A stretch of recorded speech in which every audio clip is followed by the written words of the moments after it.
الطالب عبد المعين بن سعيد أحمد يأتي أمام ساداتكم للبرنامج اليومي وأمام حضراتكم، فليتفضل مشكورا. جزاه الله عنا وعن جميع المسلمين.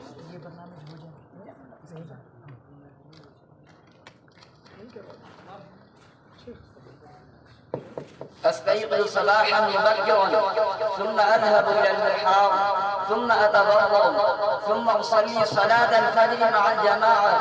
قبل صلاة الفجر أصلي ركعتين من السنة، ثم أتلو جزءا من القرآن الكريم جزءا واحدا، ثم أتناول الموضوع، ثم أجهز نفسي للدراسة. تبدأ الحصة الأولى الساعة 8:30 عند الشيخ منصور، وأدرس فيها المفردات. وتبدأ الحصة الثانية الساعة 9:30 عند الشيخ عزيز الله. وتبدأ الحصة الثالثة الساعة 10:30 عند الشيخ منصور، وأدرس فيها العربية القرآنية.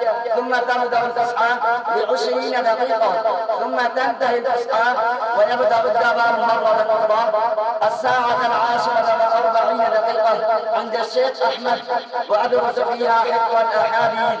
وتبدأ الحصة الخامسة الساعة 12:00 تماما عند الشيخ محمد أعظم طارق، وأدرس فيها درس الإنشاء. ثم تكون العطلة الساعة 1:30، ثم أتناول الغداء، ثم أقيل وآخذ قسطا من الراحة لساعة ونصف، ثم أصحى من النوم الساعة 3:45 وأجهز نفسي للدراسة. تبدأ الحصة الأولى الساعة 3:30 وأحفظ فيها جميع ما أدرسه في الحصص ال5 صباحا. وتبدأ الحصة الثانية لتحسين الخط عند الشيخ نور الحق، وتمتد إلى صلاة العصر. وأثناء هذه الحصة ونتحاور فيما بيننا حوا، ثم نصلي صلاة العصر مع الجماعة، ثم ألعب لعبة الكرابية، وأحيانا ألعب لعبة الكيكيت، وأحيانا لعبة رمي القرص.